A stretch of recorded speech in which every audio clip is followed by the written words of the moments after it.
7:34. Now, what do you think of the old elm tree? Well, I know, it's got quite the past, hasn't it? Well, it could be making a comeback in Cambridge, thanks to plans by the Rotary Club. The trees were devastated by Dutch elm disease across the UK in the 60s and 70s, but there are 6 survivors still found in the city, and it's hoped disease-resistant saplings can be propagated from these, returning them to their former glory in Cambridge. Now, Duncan Mackay is the Environment Officer at Cambridge Rotary Club. Duncan, thanks for joining us. Firstly, I can't quite believe that Rotary Club is so organised as to have an Environment Officer. That's very grand and wonderful. It's a new thing, and I'm the first one, so... How exciting. What an honour. So tell us, are there lots of elm trees, or were there lots of elm trees? Obviously now we know there are 6, but previously, had there been lots of elms in Cambridge? Yeah, I mean, elms used to be a huge feature of the landscape. Elms and ashes were the biggest trees in the city. And of course, elms have gone, and now ashes have got this dreadful disease. So I thought it was about time we did something about it and tried to put some of the elms back. Well, now, you see, that's such a wonderful, positive thought, but I wouldn't know where to start. I mean, there's loads of things I think needs to have things done about them, and yet I would not know what to do first. What have you got planned? You're making real change in the county. Well, I met the gardener at Queen's College, and he told me about a project that they'd done several years ago to plant or to propagate elms from the biggest elm tree in the country, which is in Queen's College.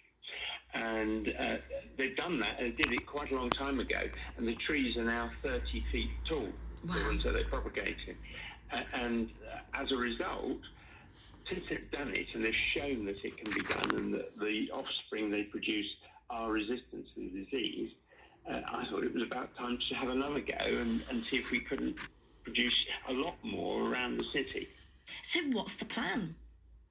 So, well, I've spoken to Dutchy College, which are right down in Cornwall. Their patron is Prince Charles, who, of course, loves trees. Of course, yeah. And they've agreed to do the propagation for me. And we take a tiny little bit of tissue from one of the elm trees, and they then grow it as a cell culture. So it's on agar, on one of these little petri dishes. And then from the agar, they put the right hormones on, which cause it to grow roots and shoots. And hey presto, you've got new trees. And they say romance is dead, Duncan. That's what.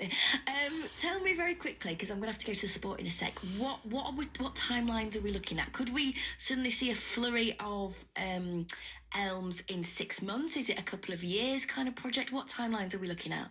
We're talking about several years. At the moment, the key is to get the cell culture going, which we'll do this summer, and then. Well, we'll see. It'll take as long as it takes. It'll be quite a long time before we have elms. I won't see it, but I hope my grandchildren will. Hey, you know what? I think it's wonderful what you're doing. What a thing to do, Duncan. Thank you so much for coming on and making such a change. And I'm sure we'll be following this story over the coming weeks and months as it all develops. Thank you so much, Duncan Mackay there. The inaugural Environment Officer at Cambridge Rotary Club.